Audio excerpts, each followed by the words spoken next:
Good day everyone, welcome to today's video. Today is the first battle in the M36B1. I'm not certain if this thing's called a Jackson, but I'm just going to refer to it as the Jackson.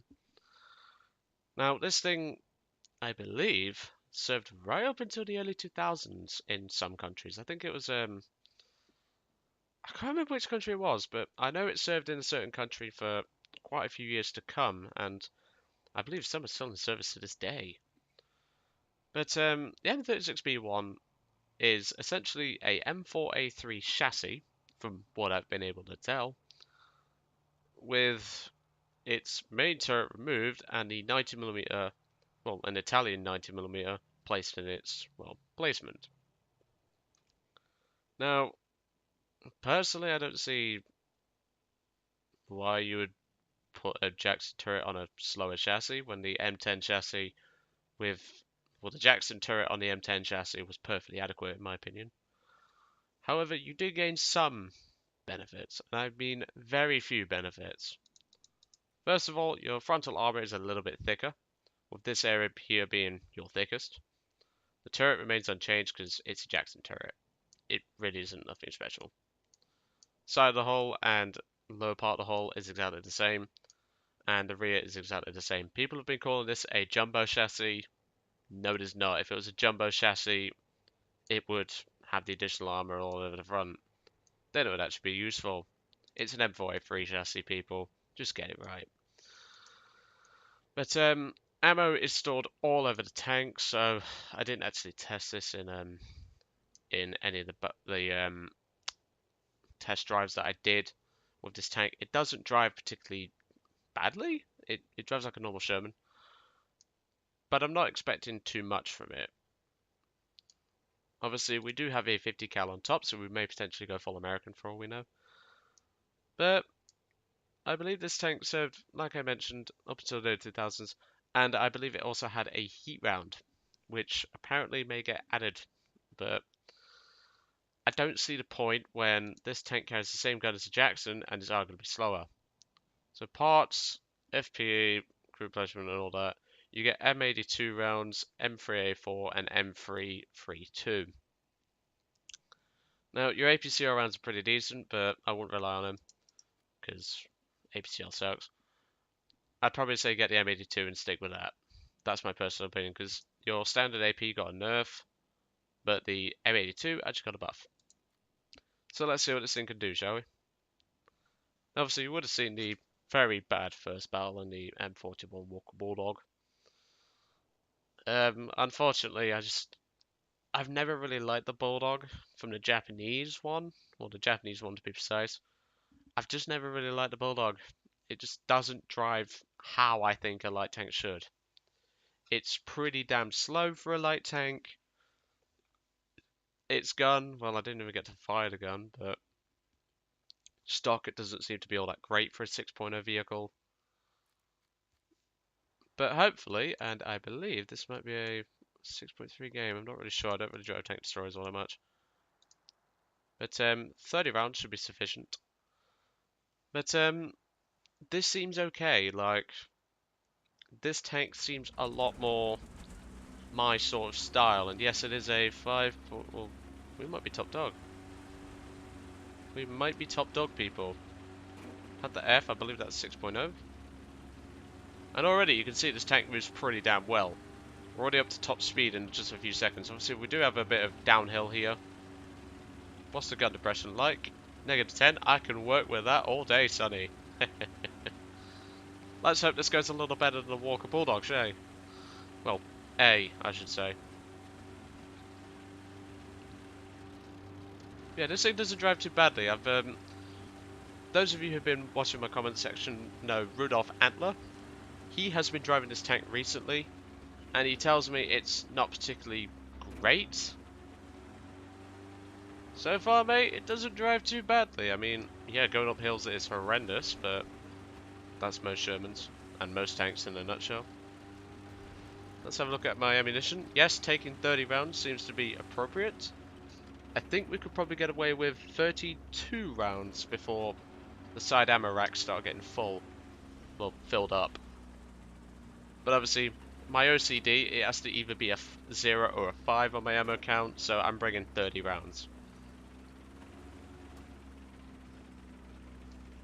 Now, who are we fighting? The Allies, plus the Japanese, so... M4A1 is dead. I don't know why you're bringing M4A1 into this battle, but... It's a shame, really, that the M41A1 went off to a bad start, because I was hoping for a good battle in that thing, because... Well, a good scouting battle, I should say.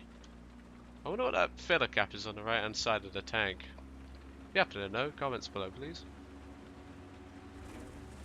I don't like this position at all. Let's back up and see what we can do. Got Tiger E coming up to support us. Nah, we can't. We ain't got the traction to get back up, so we're gonna have to go back down. M18 just killed a Tiger. That is fucking concerning. The only way he could have gotten shot is from behind. That is very concerning.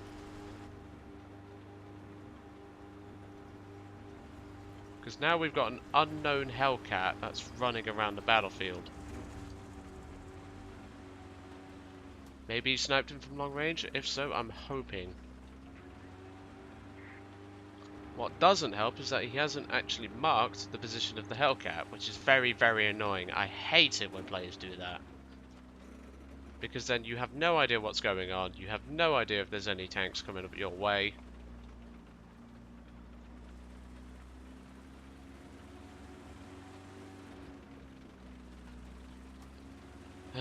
Just don't understand teammates sometimes.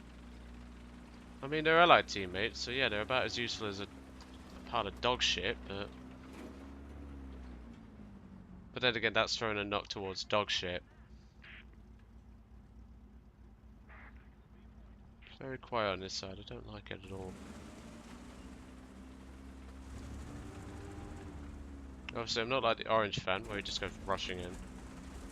I have been watching a couple of his first tens, and well... Oh, I just seen something on the left-hand side. It's just I'm worried about my front, because obviously my armor is terrible. Even if it's upgraded from the M10 chassis.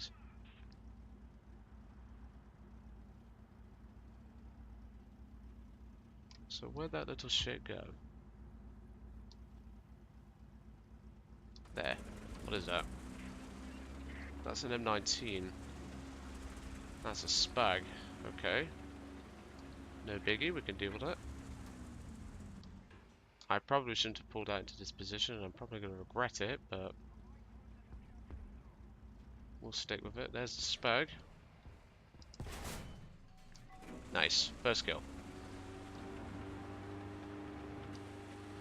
Don't know how a T-34-85 didn't kill him in the first shot, but... Hey ho. I'll take it. I would love to know what that Hellcat is, I really would. M4A3 276. Just looking around now, making sure we're not going to get sniped or anything. Which could potentially happen.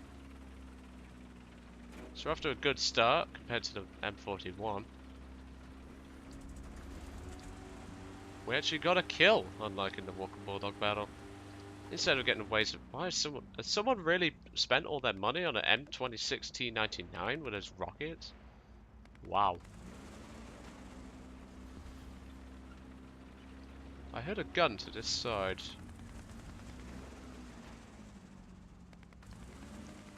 Right, instead of firing your machine gun, how about you mark it? I hear a plane. It's probably a P-47. Well, it was.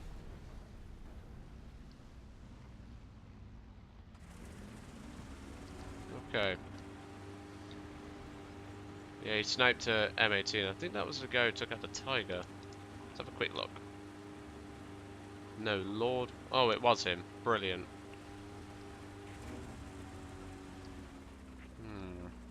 It's still too quiet on this side for my liking.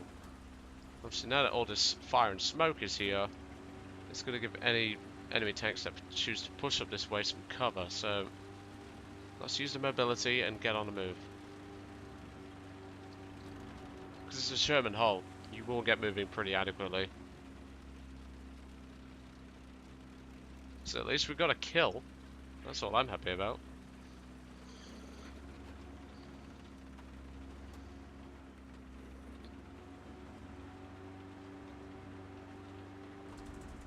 Hold it right here. Because this way we are somewhat hidden. Hello, what's that? A26, that thing got a massive nerf to its flight model. That's an M18 out there.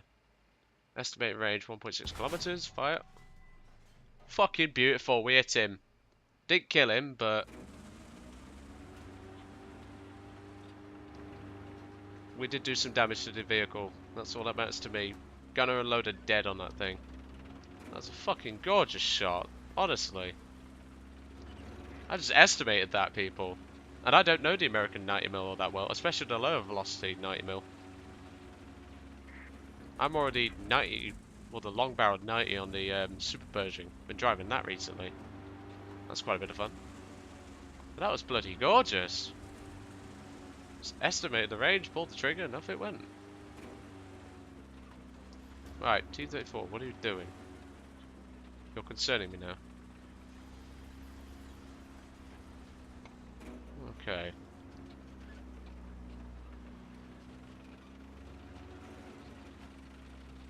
Obviously, we want to stay out of sight of their spawn protection, but at the same time, we want to give ourselves sufficient cover. Oh, hello. Let's go full American on you. Oh, it's Lord Rules. The guy in the M18. Go on. Ah!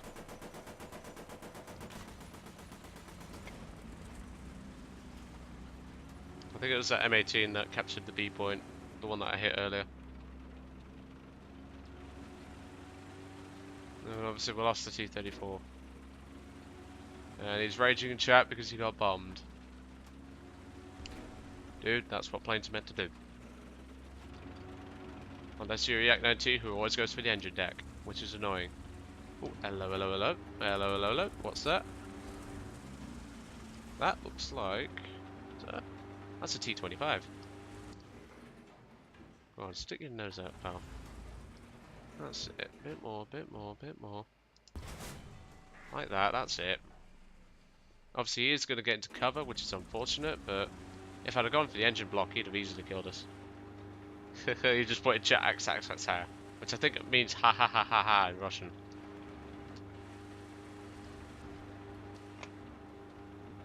And he's turning towards me, oh boy. Like, I really want to get bombed by a fucking plane.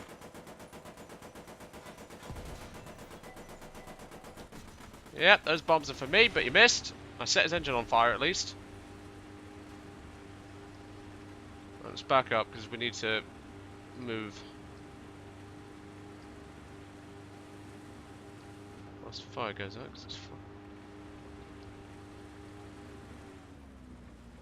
It's American, why wouldn't it go out? Now where's that T-25? Because that is really concerning. Like I say, I crippled him, so I should get the assist on. No, no assist. That is fucking annoying.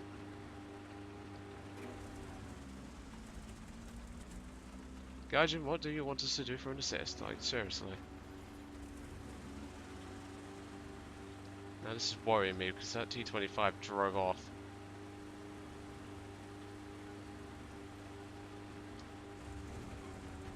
Alright. Let's see if we can swing the tank around like this. Let's move it a bit.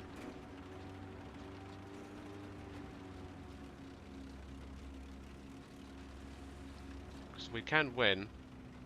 Well, we will win the game. There. Shit, he's gonna get the trigger first. Of course he fucking hits my driver, doesn't he? And he gets my gearbox, we're fucked. Retards luck. Hopefully the game might end before it reloads. Nope. He reloads just in time. As per usual, the Gaijin bullshit strikes again. Shame, we would have survived that game if it hadn't to bloody pulled the trigger at that moment. But hey, we got something out of it. So first impressions on the M36B1, not bad. Just, ugh. One, I fucking hate planes because it's open topped. And two, I fucking hate retards luck. Anyway, I hope you enjoyed today's first impressions on the M36B1, well, first battle more like. Overall, it doesn't seem too bad, like I say. It's just, if I had the M82 round, then I'd have nuked him, but whatever. Retards luck always applies to them, and never to me. Anyway, I'll let you guys off. Hope you enjoyed today's video, and I'll catch you all on the next one.